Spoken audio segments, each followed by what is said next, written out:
Most of my childhood was spent in the same 20 square miles of forest somewhere in the Appalachian wilderness. I lived there with my mom in this cabin she claims to have built with her own 2 hands.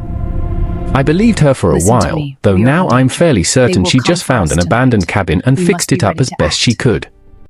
It was so cold in the winter, and the small fires we managed to produce in the fireplace did little to warm the area. Most winter nights were spent with us cuddled under the same blanket. During the summers, the cabin was so humid that you could see the wood sweating. Often we'd opt for sleeping outside on summer nights, despite the clouds of mosquitoes that the makeshift netting my mom made from old fabric did little to quell. The multitude of bug bites was preferable to waking up dehydrated from sweat, though. Our days back then were mostly spent with my mom, hunting for small animals to cook and eat, while I gathered firewood and picked berries. Hey, are you okay? On rare occasions, we would take breaks and spend the day singing songs or reading from the handful of books she had. Not so bad. However, we needed to survive, and that meant working hard to ensure we had food and fresh water. My mask made foraging more difficult than it should have been. I constantly had to pull at the white cotton sheet to fit the eye holes over my eyes, and it would often become drenched in sweat within an hour. The only time I ever took off my mask was when my mom bathed me. I would often try to catch my reflection in the water, but it was never clean enough. I wondered if she'd ever seen my face. She would have had to have seen it the day I was born, right?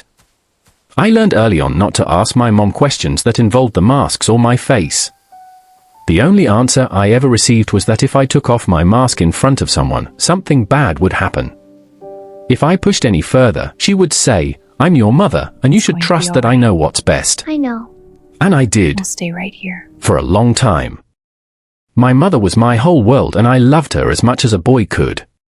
We spent most of our time together, and I have mostly happy memories of her. Of course, there are bad memories sprinkled in there, with some being downright horrible. I recall once when I was somewhere between 4 and 6. I was playing outside in our garden. Mom was on the other side of the yard doing laundry while I hopped through the soft dirt, stepping on any pests I saw. Looking at their guts on the underside of my shoes every time I stepped on one filled me with a sense of satisfaction, knowing I was aiding in our survival in a small way. I'd made my way to the end of the garden when I noticed the rabbit cage. Mom had several she'd caught in traps to breed for meat. She told me not to get attached to any of them as we'd be eating them all at some point. But of course, I'd given them all names and loved sticking my fingers in the cage to feel their soft fur. One of the females, who I'd named Daisy after a character in one of my mom's books, was staring at me. She chewed on whatever vegetation she had in her mouth as I approached. She didn't scurry or hide like all the others in the cage, instead continuing to look me in the eyes. The curious way she watched me made me smile underneath my mask. We looked at each other for a while before I got the sudden urge to untie the twine from my neck. It fell to the ground and I slowly pulled the mask away from my face. Daisy continued staring as I moved my bare face closer to hers. A warmth fell over me as she stared. The feeling of having someone, even a small-minded creature like a rabbit, see my real face was almost euphoric. The rabbit didn't cower as I thought it might upon seeing my face. The way my mom pushed to keep my face hidden made me think there was something horrible about it. But if there was, Daisy didn't care. She didn't look at me any differently than she might or one of the other rabbits.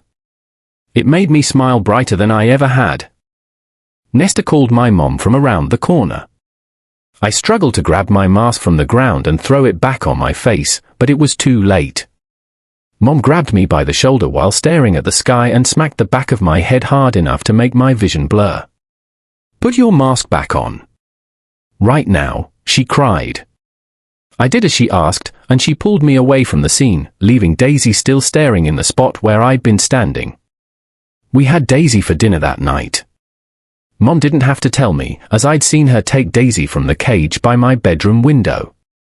I listened to her frantic squeaks before Mom likely broke her neck, as was her common method for killing our dinner. Daisy lay in a charred pile in the center of the table that night. Mom pulled off one of her legs and threw it on my plate.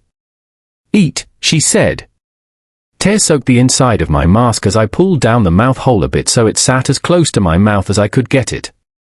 I picked up Daisy's leg and brought it to my lips. "Eat," she yelled. I took a bite of the unseasoned meat and tore it away from the bone. I closed my eyes while chewing and swallowed.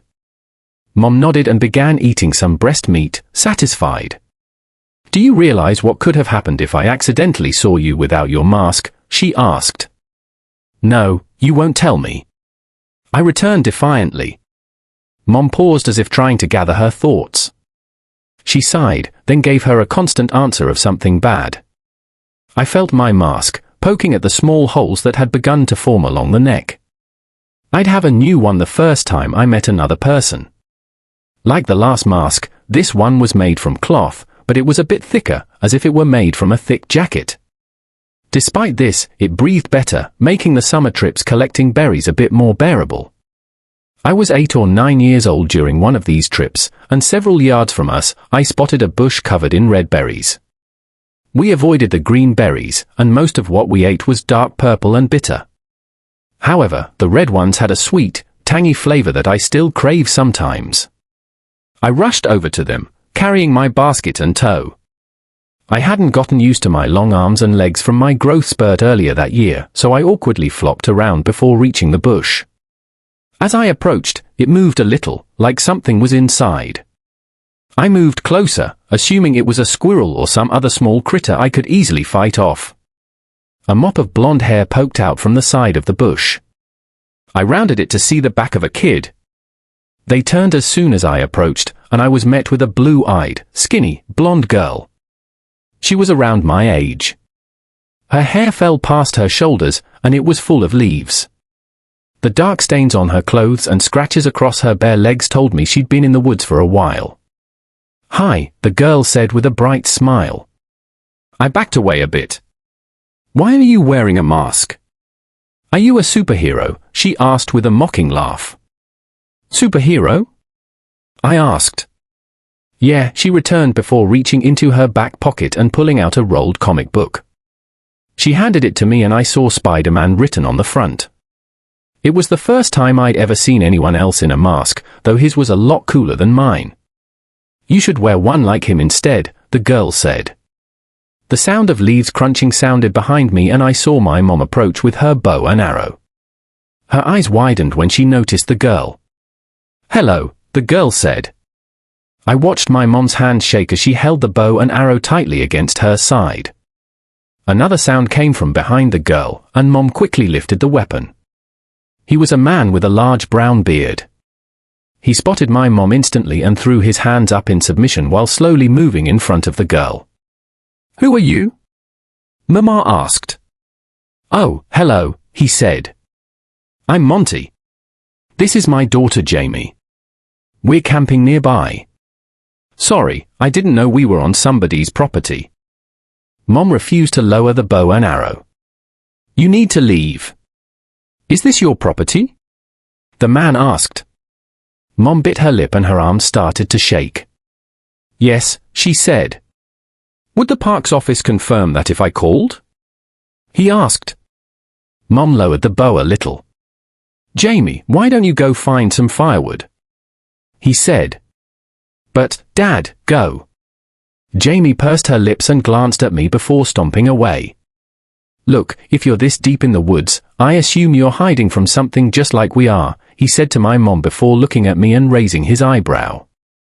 "We don't want any trouble. And I don't care what you're doing out here, honestly. See that tree?"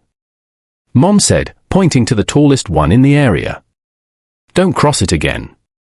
You wore your girl." "You got it," Monty said with a smile. And with that, my mom lowered her weapon. I was just bluffing. "By the way, I ain't got a phone. Too easy to track."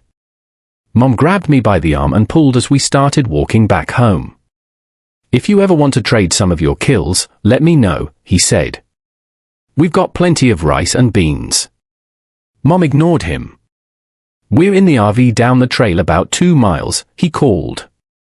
I looked back and saw the girl waving.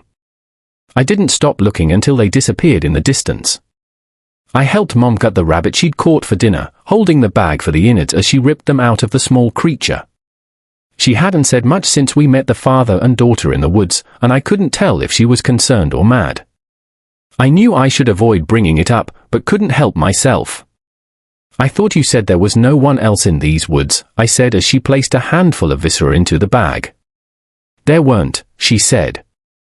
And I need to figure out a way to get rid of them. Why? I asked. They didn't seem dangerous. She paused. Everyone is dangerous, Nesta. I dropped my head and stared into the bag for a while, not meaning to. My eyes got lost in the red and pink mixture that slid with every slight movement. The image of the girl popped into my head and wouldn't seem to leave. You're thinking about her, aren't you? Mom asked. Over time, I've learned many moms have this ability to predict exactly what their child is thinking. Or at least offer a good guess. She was around your age. I looked at my mom, then back into the bag. She dropped the rabbit onto the wood slab and knelt in front of me. I know you're lonely. You know it has to be this way, she said. But why? I asked. You never tell me. I tell you that you need to trust me, she said before standing back up. And that should be the only explanation you need. It wasn't, though. I don't know if it was the fact that my mind was changing in adolescence or I'd finally had enough. But I'd already started thinking of ways I could sneak away and meet that girl again. I know what will make you feel better, Mom said before taking off her blood-stained gloves and going inside.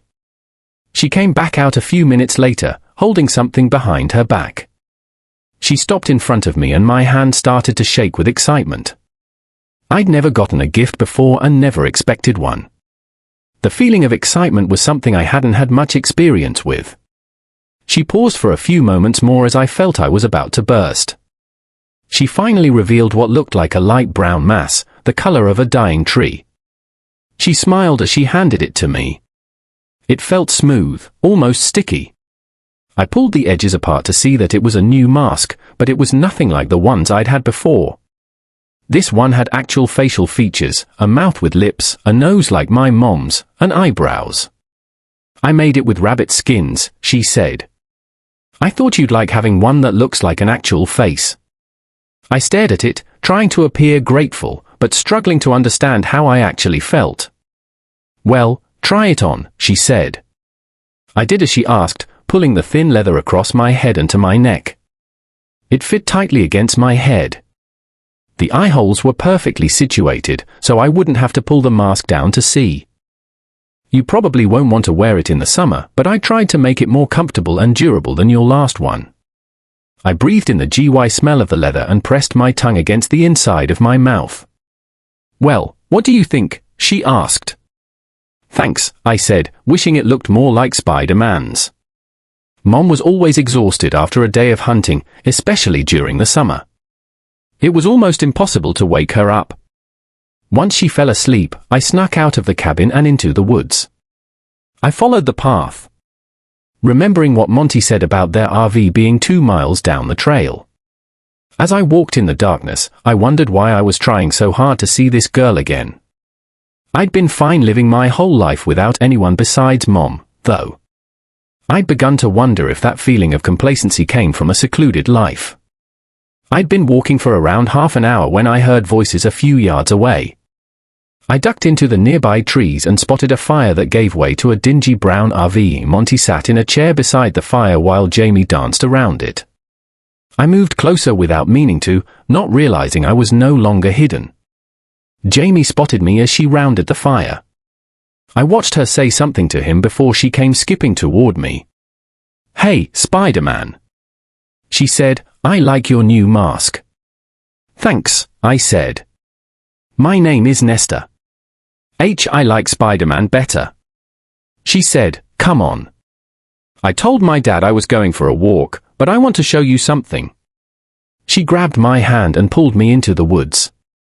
Her hand was soft and warm despite it being chilly that night. I still remember that the temperature of her hand left an impression on mine that seemed to remain for years. We walked a few yards more until she stopped at a small ditch with a thin stream at the bottom. She smiled at me before sliding down to the edge of the stream. I paused before following. At the bottom, she caught my arm and stopped me from going face first into the creek. She laughed and I laughed back. Look, she said, pointing into the creek. I scanned the surface of the dark water, unsure of what she was pointing at. Tadpoles, she said with excitement. I looked again, and in the moon's reflection, I saw a tiny black dot swimming near the edge of the creek. They'll grow legs soon, she said. That's what I learned in school. Do you go to school? I shook my head. Yeah, I'm not right now, but my dad said I can go back soon when we leave the woods. Despite not knowing her well, the thought of her leaving made my chest hurt. Jamie, cried Monty from somewhere in the woods. I got to go, she said softly. Come visit me again. Just whistle 3 times and I'll come find you in the woods. She climbed up the ditch and waved before disappearing. I only went to visit her on the nights when my mom was exhausted. Sometimes Jamie was already in bed when I arrived.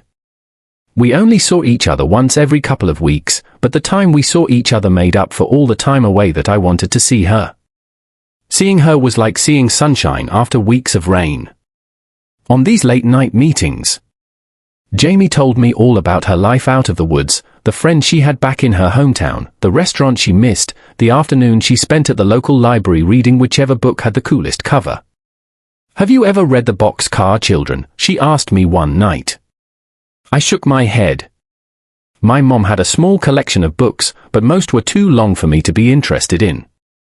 The only ones I had read from her collection were one about local wildlife and an old cookbook with faded letters. Whenever I leave, you can visit me and I'll let you borrow it, she said while hitting tall blades of grass with a stick. I have the whole collection. Oh, and we can go to the movies. I love going to the movies. I used to go all the time with my mom and dad before they broke up. Broke up? I asked. Yeah. It's like when adults decide they don't like each other anymore, so they stop living together. She knew so much more than me about movies, books, the world, everything. You've really lived out here your whole life, Spider-Man? She asked. Yeah, I think so. I said. That's cool. You're like this guy in this movie I like called Tarzan, except you weren't raised by gorillas, right? She laughed. We found a clearing and sat in the cool grass. Fireflies flew around the tall grass like ambers. We looked at each other and she smiled. And I smiled back. She picked at the grass to her side, randomly glancing at me. Why do you wear a mask? She asked, not looking up at me. I knew it would come up eventually. Though I liked how long she'd gone before asking. My mom says something bad will happen. I said, wondering if I should have come up with a cooler reason. She picked at the grass for a few more seconds before standing up and dusting her hands. Works for me, she said before offering her hand to help me up. And as we stood in the moonlight, I knew there was no way my face was nearly as nice as hers. We'd met each other every few weeks for around a year without either of us getting caught. Though, I got the feeling her dad wouldn't care as much as my mom would. One night when I came back, my mom was waiting in the yard, staring into the woods. She spotted me and her eyes grew wide with anger. Where the hell were you? She cried, moving towards me like an angry bull. She grabbed me by the shoulders and tried to look into my eyes, but I refused to meet them. Just out for a walk, I said. You were meeting that girl, weren't you? She asked. You know we can't trust them. I pulled away from my mom and she stepped back, surprised. What's wrong with you? She asked. She's my friend, I said. My only friend. I thought I was your friend. She returned, her voice dropping. I paused. Friends don't keep secrets from each other. You don't tell me anything. Mom looked at the ground. I could see the thoughts racing through her head. She was considering something. Why do we have to stay here? I asked. Why can't I have friends? Why can't I go to school? Why do I have to wear a mask? Mom bit her lip and her eyes met mine. They were red and ready to break with tears. I waited for an answer, hoping she'd finally decided to share something with me. She gripped her fist, then released them. She sighed and started back to the cabin, leaving me where I was standing. Keep playing with her if you want, she said. Just keep your mask on. Another year or so passed. I was still frustrated with my mom for not sharing more information with me, but I was happy I didn't have to sneak out to meet Jamie. We even started meeting in the daylight, making it much easier to explore the woods together. I showed her all the things I'd learned over the years about how to identify poisonous plants, how to find your way home if you got lost, and how to track animals. Wow, you know a lot about the woods, she said. Why didn't you ever tell me? I shrugged. Will you teach me how to shoot a bow and arrow? She asked. Mom had just taught me, so I wasn't sure how well I could teach her. However, the pleas in her eyes kept me from saying no.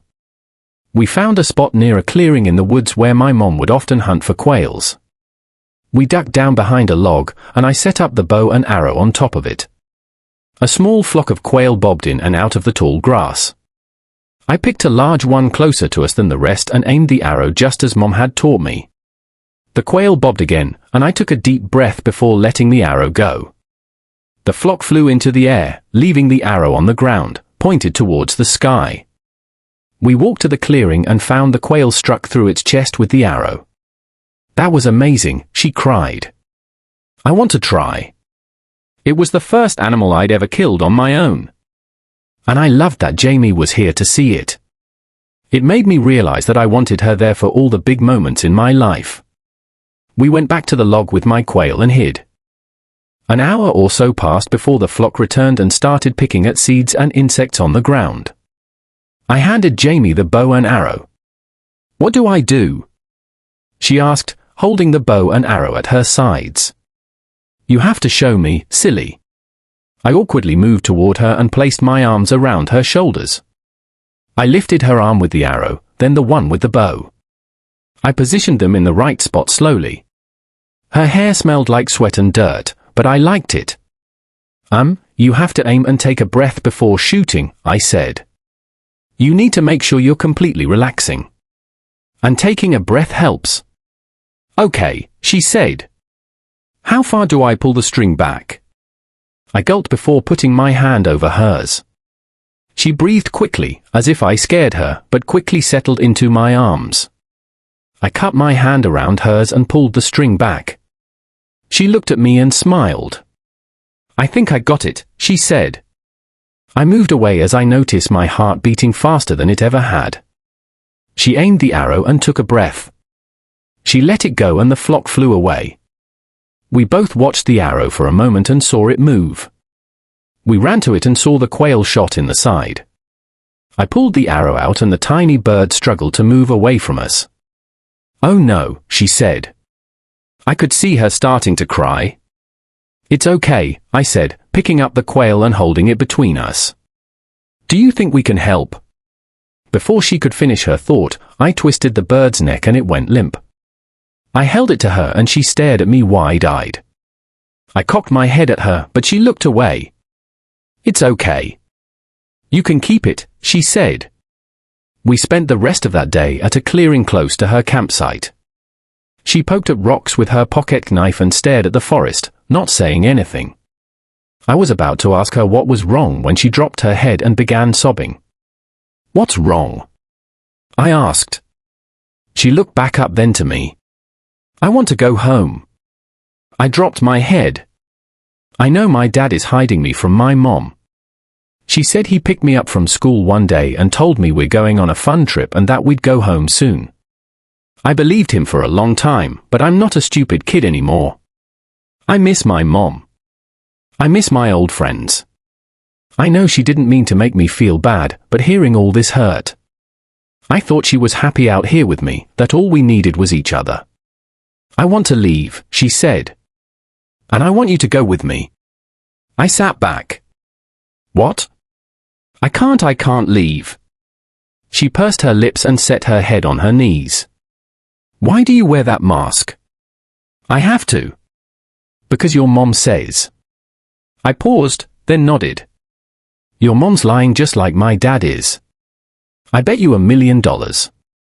Nothing will happen if you take off your mask right now. She moved her hand toward me and gripped the neck of my mask. I pulled back and she let go. She paused and tried again. And this time, I allowed her to untie the twine. Everything seemed to move in slow motion as she gently pulled upwards on the mask, careful to avoid yanking too hard around my nose and eyes.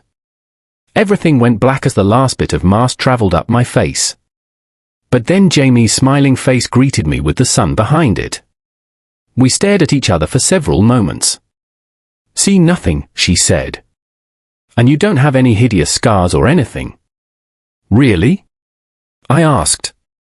She shook her head, then leaned in, kissing me on the lips. My eyes widened in surprise for a moment, but I quickly relaxed as it felt right. "Perfect." She pulled away and smiled again. My smile was so big my cheeks started to hurt. "Let's leave tonight," she said. "Tonight?" She nodded. "I can grab some food and stuff to last us a while. And you can use your forest knowledge to lead us back to the road. Adults will have to pick up some kids they see on the side of the road. I'll tell them where my mom lives and we can go back there." "Your mom would let me stay?" I asked. She nodded. "Of course." She stood up and offered her hand to me. I took it and pulled myself up. "Meet me here when the moon is in the center of the sky," she said. 1,000 thoughts went through my mind as I stood there holding Jamie's hand. I wondered if this was really a good idea, if my mom would be okay without me, if I was ready to leave the woods. But I knew I could do all of it as long as I was with Jamie. I nodded. She started out of the clearing with me a few feet behind her. She paused, causing me to stop. She stood still for several seconds with her arms at her sides, the pocket knife in her hand, shaking. "Jamie," I asked, "are you okay?" She turned to me with wide eyes and her mouth clenched. "Jamie." I moved toward her, but she lifted the knife. I stood frozen as she moved it toward her head, holding it a few inches from her cheek. "Jamie." She stuck the knife deep in her face, and I screamed. She pulled against the handle, dragging the blade along her face. I ran to stop her, but a kick to my stomach sent me to the ground. Jamie continued cutting her face, dragging it along her forehead and down to her ears. I leapt up to stop her again, but again and again, she managed to keep me away while continuing to slice her flesh. "Jamie!" cried a voice from the woods. Monty distracted me for a moment as he came running into the clearing behind me. "I heard a scream," he said while approaching and noticed the knife in Jamie's hand and the blood running down her neck. "Jamie!" he cried. He ran quickly towards her, glancing at me along the way. He paused a few feet behind me, and I stood between the two of them as the horrible sounds of Jamie's knife still working down her face filled my ears and made my legs immobile. Monty stared blank-faced at me for a moment, then dug into his pocket without looking down. He pulled out a much larger knife than Jamie's and stuck it into his own cheek, starting to cut along the same pattern she had. I clocked the silence from behind me and turned. I didn't want to see what Jamie had done, but I couldn't stop myself. My brain wanted to leave as quickly as I could, but something buried deep told me to look. I looked upon a bloody mess of musculature. Her eyelids were still there, though she didn't blink. Her nose was gone, as were her lips, revealing 2 rows of small teeth. The sounds of Monty continuing to slice sounded behind me as my eyes traveled down Jamie's body. At her side, I saw what was left of her face. She lifted her arm up and held it up to me.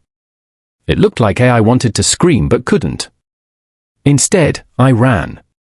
I ran as fast as I could back to the cabin, pulling my mask back over my face along the way. Mom was peeling the husks from some corn when I ran into the yard. I stumbled to the ground and she ran over.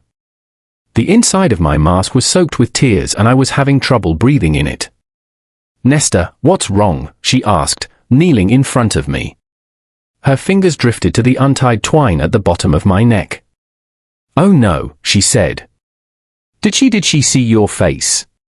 "They're still alive," I said. "We can take them out of the woods." "It's too late for them, son." "I'm sorry." I cried violently for another few moments, then looked at my mom. When you said something bad would happen if someone saw my face, you didn't mean something bad would happen to me, did you? I sat in the kitchen while Mom brought me a cool glass of water. I could tell she was stalling, but I didn't care. Everything was wrong, and nothing she said would make it better. She sat in front of me and grabbed my hand. I didn't want to tell you. I hoped I would never have to. She looked from side to side, then at me. In the town I grew up in, this small place on the other side of the woods, there were stories of things in the forest, things that only showed themselves when they wanted to be seen. Spirits, ghosts, monsters. Natives had a name for this particular brand of spirits that I can't remember. She continued, us in town always just called them face stealers. My heart stopped beating for a moment. Folks said if you looked at their faces, they would take yours. All us kids figured they were just stories meant to keep us from wandering too far into the woods. That's what adults do, right? Tell kids fibs to keep them from getting hurt. That's what I learned to do, Nesta. And I'm wondering if it was right. I'm wondering if I should have just told you this stuff from the beginning. She sighed. I wanted to say something, but my mind couldn't find the words. I went most of my life believing there was no such thing as magic. And things were only the way you saw them, Mom said before pausing and looking at me. One day, I was walking in the woods. Just trying to clear my head. I might have wandered farther than I should have, but I grew up around the trees. I knew how to find my way back. As I was fixing to turn around, I noticed a man a few yards away from me off the trail. I didn't think nothing of it at first, figured he was out hunting or something like that, but when he turned to me, his face was missing, cut clean off, took everything except his teeth and ears. My hand started to shake. I didn't want to believe anything she was saying, but the image of Jamie's skinless face refused to leave my head. I started walking backwards thinking this man must have lost his mind when it started to occur to me that maybe all those stories I thought were actually had some truth to them. She looked at me, then away. It was the first time I'd ever heard a curse. I kept moving away from the man when I saw this small body facing away from me few yards away off the trail. A kid no older than 2 or 3 completely naked in the woods by themselves. I walked towards them thinking they might be in danger from that man. Then I saw it. A clump of skin on the ground in a pile like some up until. The holes for his eyes were the only thing I saw before turning away. I didn't know what to do. I thought about just leaving you out there, but then you started to cry. A painful sound that broke my heart. I couldn't have kids of my own, but she swallowed her saliva. I wrapped my outside shirt over your head and picked you up. And when you wrapped your tiny arms around my neck, I knew that I had to protect you. So, I just kept walking deeper and deeper into the woods, not knowing what to do, but hoping I'd figure it out along the way. She answered the first question I had without me having to say anything. I don't know who left you out there or why. She said, I wondered if your real parents would ever come looking for you, and maybe that's partly why I wanted us to stay as hidden as we could. Her eyes drifted to me. There was a long, heavy silence. Nesta, she started. I don't want to ask, son, but I think I have to when your friend did what she did. Did you like it? Of course I didn't like it, I thought as I wandered back through the woods. I didn't have time to examine my emotions at the moment, though. I had thought I was terrified, but had I confused excitement for terror? The sun was beginning to set when I made it to the spot where Jamie and Monty lay. They were both on their backs, their bodies still against the bright green grass. I wearily approached, not wanting to see what had become of their faces, but unable to stop myself. I stopped just shy of their bodies and noticed something on the ground. A small mound of pink flesh stared back at me, and I knew it was her face. I didn't move for a few moments, my stomach turning at the idea of what her face might look like detached from her body. Still, I moved toward it. Seeing a few insects had begun picking away at the flesh, I picked it up, dusting the small creatures away while feeling the softness of the flesh between my fingers. As the sticky blood coated my palms, I felt the side of my mouth begin to curl into a smile. I gasped and dropped Jamie's face before running away from the scene, wiping the blood from my hands onto my pants. I sat in my room staring at the wall for a long time. My body still buzzed from the feeling of Jamie's face between my fingers. The fear and sickness had all disappeared. Instead, replaced with an elation I'd never experienced. My body felt light, and the constant fear and anxiety that usually filled my brain had gone away. I felt confident and more intelligent, though it seemed impossible at the time. I sat with the feeling, not wanting it to leave. However, when it did, I felt worse than I ever had. A dark cloud seemed to surround my head as my body felt heavy and bound to the space around me. The realization that I would never see my best friend again came rushing into me, and the guilt of knowing I had caused her death made me wish I were the one lying lifeless in the grass instead of her. I cried for the next few hours until it felt like I had no tears left. My mom had come by to check on me several times but avoided coming into my room. "Just let me know if you need something, okay?" she asked once. I heard her move to her room and shut the door. She never closed her room at night before that day. I could tell there was something different about her, and it would become more evident over the next few days. She no longer walked around the house like an authority figure, but more like someone trying to avoid eye contact with a mean dog. She never brought up the incident again, and I was thankful for it. The guilt of killing Jamie never went away. Though neither did the remembrance of that ecstasy I experienced afterwards. It created a temptation in me to go out and find someone else to whom I could show my face. It became a regular craving. Usually it was more like one might crave sugar after going a long time without it. But some nights it was almost comparable to starvation. It became so bad that one day I saw my mom working outside, busy and distracted with chores. I approached from behind and started removing my mask without thinking. My mom heard me approach and spun around, dropping the garden hose she'd been using.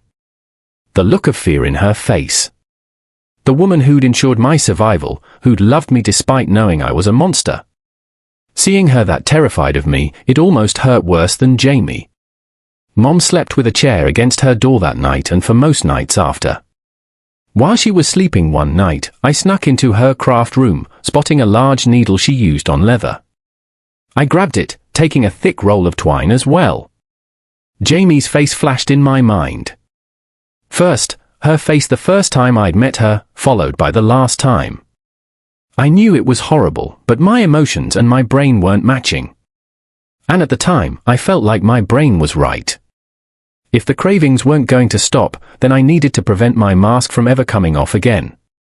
I took the needle and twine and held them up to my neck for a moment before taking a deep breath. The needle punctured my skin, then the mask leather. I cringed as the twine slid through my flesh and felt every centimeter of its rough edges scraping the inside of my skin. Lines of crimson fell from every puncture in my neck. The harsh stinging I'd felt when I first punctured my skin had become a dull pain. For the first time in my life, the mask felt warm and comforting. I breathed in its leathery smell before lying back on my bed. Thankful I'd never hurt anyone like I'd hurt Jamie. My bed is much more comfortable these days. I invested in a weighted blanket and a goose-down pillow, and you truly can tell the difference.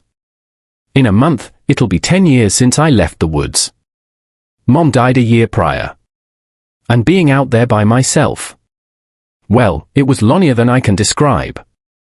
Though, on some nights, I would give a lot of money for the peace and quiet of the woods. My apartment overlooks a bustling downtown area. And while the view is amazing, the noise of the city can be a bit overwhelming at times. Thank God for the noise-cancelling headphones my ex-girlfriend gifted me for Christmas last year. Though it's my day off, I decide to do some cleaning. I never got around to hiring a new cleaner, and the place has become a bit of a sty. I go to the bathroom and look in the mirror for a moment, seeing my night mask staring back at me. It's more lucid than any of the masks I had growing up, but thick enough to prevent me from seeing my actual face. This mask is milky white and made of a thin plastic. It only covers my face, leaving my hair, ears, and neck visible. The scars where I'd sewn that old mask on became a pale white over the years. No one ever asked about them, though. There were only a few people who'd ever seen me with my shirt off. Lining the bathroom counter are several other masks, ones I made myself from materials I've collected over the years. I've been perfecting them since leaving the woods. I was able to get away with crude masks for a while using the excuse of bad scarring, but I realized how much better it was to get close to someone before doing what I had to do. And people want something they can see, eyes that react to them, lips that move, cheeks that wrinkle when smiling. I think I've almost got my masks perfect. They contour to every crease of my face and match my skin color perfectly. Only sometimes will someone notice something off about my face. Maybe they spot a plasticky sheen to the synthetic skin or see makeup lines around my lips or eyes. They only make a look of concern and continue about their day, wondering if what they saw was only their imagination. I decide to clean my room first, starting with a mess of clothes in the closet. Before getting started, though, I decide to reminisce and drag out the leather box near the back corner of the closet. I place it on my bed and pull the flap open. A smile climbs my cheeks. I've managed to preserve most of them, with the latest ones being those of my ex-girlfriend and the cleaners. There are 23 in total, but I have plans for several more, so I'm probably going to need to find a better storage system. Seeing all the empty eye sockets and jagged edges of the faces always makes me feel a slight amount of the elation I felt upon taking them. It also makes me sad though. Sad that I didn't go back for her face before the forest took it. Become a channel member today for early access, bonus videos, and special emojis only available to members. Check out the description below or click the join button for more info. If you'd like another way to help support the channel, please consider joining my Patreon page at patreon.com/JordanHR. As a patron, you'll get access to bonus videos and content.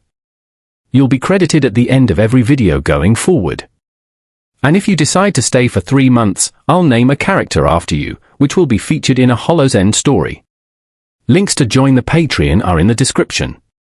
Thanks everyone for listening. Please like, subscribe, and comment to help the channel continue to grow. And see you again next time at 4 o'clock p.m. Eastern Standard Time. Hope you have a great night.